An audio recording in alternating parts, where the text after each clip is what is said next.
नमस्कार। केंद्रीय कर्मचारियों और पेंशनरों के डीए और डीआर में वृद्धि का आदेश अभी तक जारी नहीं हुआ है। आखिर इस देरी की क्या वजह है? क्यों सरकार कर्मचारी और पेंशनरों के डीए और डीआर का ऐलान करने में देरी कर रही है? आज इसी पूरे मुद्दे पर विस्तार से आपको जानकारी दूंगा। आपसे निवेदन है कि पहली बार अगर आप चैनल पर आए हैं तो चैनल को सब्सक्राइब जरूर करें, बेल आइकन को प्रेस करना ना भूलें, उसको ऑल पर सेट करके रखें, जिससे आपको हमारे द्वारा बनाए गए सभी नए वीडियो के नोटिफिकेशन लगातार इस चैनल के माध्यम से मिलते रहें।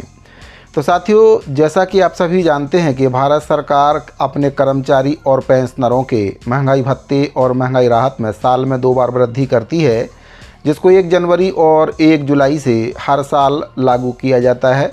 और फिर इसको जनवरी वाला जो महंगाई भत्ता और महंगाई राहत है उसको होली के समय सरकार देती है, वहीं जुलाई वाला अक्टूबर के माह में दीपावली के समय सरकार देती है। लेकिन इस बार जो जनवरी का महंगाई भत्ता और महंगाई राहत है, जिसको होली के समय सरकार को घोषणा करना था, उसकी घोषणा अभी तक नहीं हो पाई है।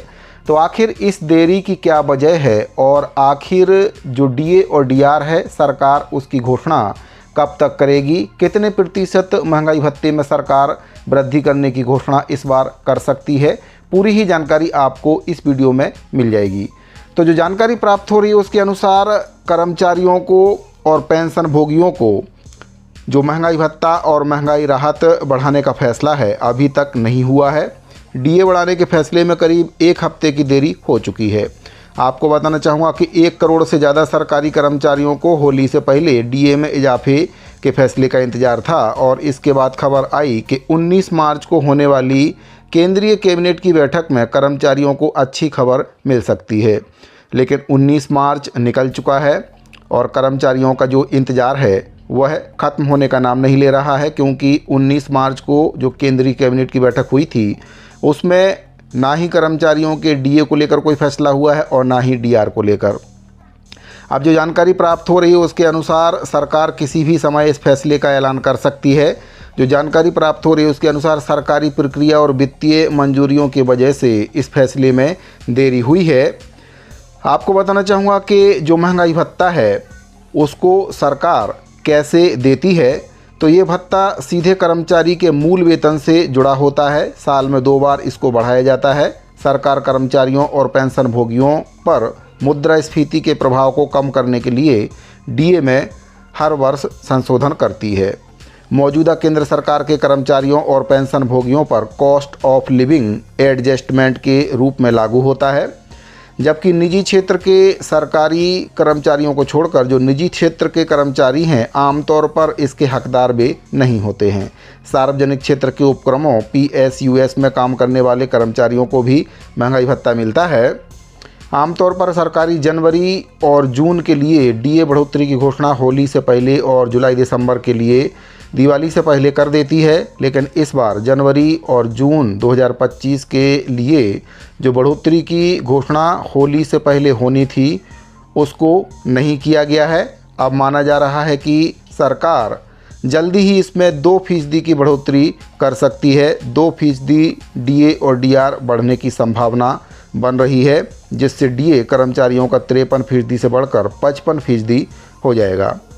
अभी वर्तमान में 53% की दर से महंगाई भत्ता कर्मचारियों को दिया जा रहा है।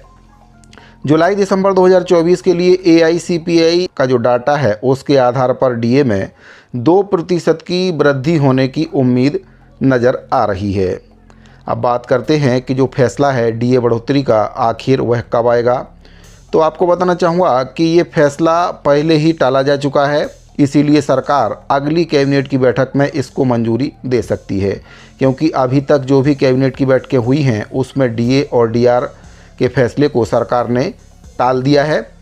अब अगले हफ्ते जो कैबिनेट की बैठक होने वाली है उसमें इस फैसले को मंजूरी मिल सकती है और डीए डीआर को मंजूरी मिलते ही बढ़ा हुआ डीए जनवरी 2025 से प्रभावी होगा और कर्मचारियों को अप्रैल महीने का वेतन मिलने पर जनवरी, फरवरी और मार्च का जो बकाया एरियस है वह भी कर्मचारियों को इसमें मिल जाएगा। अब बात करते हैं कि अगर सरकार कर्मचारियों के महंगाई भत्ते और महंगाई राहत में 2% की वृद्धि करती है तो कर्मचारियों को कितना फ़ायदा होगा। तो एक उदाहरण से समझने की कोशिश करेंगे। अगर किसी कर्मचारी की बेसिक सैलरी 18,000 रुपये है और सरकार इसमें 2% की वृद्धि करती है तो प्रति माह 360 रुपये की वृद्धि इसमें होगी। यानी कि साल में अगर बात करें तो 4,320 रुपये का जो अतिरिक्त लाभ है वह कर्मचारी को मिलेगा। इसी प्रकार से अगर किसी बेसिक पेंशन की बात करें, किसी कर्मचारी की बेसिक पेंशन अगर 9,000 रुपये है तो प्रति माह 180 रुपये की वृद्धि इसमें 2% के हिसाब से होगी, जिससे कर्मचारियों को 2,160 रुपये का सालाना फ़ायदा इसमें मिलेगा। वहीं पर विशेषज्ञों का ये मानना है कि डीए बढ़ोतरी 2% से ज़्यादा हो सकती है और 4% तक भी ये जा सकती है, क्योंकि आरबीआई ने चालू वित्तीय वर्ष के लिए अपने मुद्रास्फीति पूर्वानुमान को पहले के 4.5% के मुकाबले संशोधित करके 4.8% कर दिया है। आपको बता दें कि सरकारी कर्मचारियों और पेंशन भोगियों के लिए बढ़ा हुआ डीए न केवल वेतन में बढ़ोतरी लाएगा बल्कि महंगाई से भी कुछ राहत कर्मचारियों और पेंशन भोगियों को मिलेगी।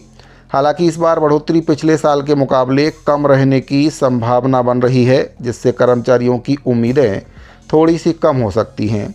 अब सबकी निगाहें सरकार पर टिकी हैं कि सरकार के द्वारा जो फैसला लिया जाएगा उसमें क्या कुछ सरकार फैसला लेती है, कितने प्रतिशत महंगाई भत्ते और महंगाई राहत में सरकार वृद्धि करती है, 2% की वृद्धि करती है या फिर 3% या फिर 4%। विशेषज्ञों का कहना है कि 4% की वृद्धि हो सकती है, लेकिन फ़िलहाल जो AICPI इंडेक्स के आंकड़े आए हैं उसके अनुसार 2% की महंगाई भत्ते में वृद्धि की संभावना प्रबल तरीके से बन रही है। अब सरकार के ऊपर में है, सरकार चाहे तो इससे ज़्यादा की वृद्धि भी कर सकती है।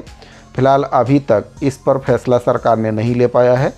कैबिनेट की बैठक हो चुकी थी और उसमें इस फैसले को सरकार ने टाल दिया था, लेकिन अब अगले हफ्ते जो कैबिनेट की बैठक होने वाली है उसमें उम्मीद जताई जा रही है कि कर्मचारियों और पेंशन भोगियों को डीए और डीआर में वृद्धि का जो ऐलान है केंद्र सरकार कर सकती है। तो 2% की वृद्धि अगर होती है तो कितने कर्मचारियों की सैलरी में कितना फ़ायदा होगा उसको मैंने आपको एक उदाहरण के माध्यम से बताया है। आप देखते हैं कि ये वृद्धि 2% सरकार करती है या फिर इससे अधिक। अगर अधिक सरकार करेगी तो कर्मचारियों के हाथ में ज़्यादा पैसा आएगा। ये पूरी तरह से निर्भर करता है सरकार के ऊपर कि सरकार कितने प्रतिशत की वृद्धि अपने कर्मचारी और पेंशन भोगियों के लिए करने जा रही है। फिलहाल जो जानकारी प्राप्त हो रही थी उसको मैंने आपको बता दिया है कि जो देरी हुई है उसका क्या कुछ कारण है। अब अगले कैबिनेट की बैठक में डीए और डीआर जैसे गंभीर मुद्दे पर मुहर लगने की उम्मीद नज़र आ रही है। कर्मचारियों की नज़र बनी हुई है। कर्मचारी काफ़ी बेसब्री से डीए और डीआर में वृद्धि की घोषणा का इंतज़ार कर रहे हैं। तो उम्मीद करता हूं कि साथियों आपको ये जानकारी पसंद आई होगी। अगर आपको ये जानकारी पसंद आई हो तो वीडियो को लाइक और अपने दूसरे साथियों को शेयर जरूर करें। इस वीडियो फिलहाल इतना ही। अभी के लिए दीजिए इजाज़त, मिलते हैं अगले वीडियो में। धन्यवाद।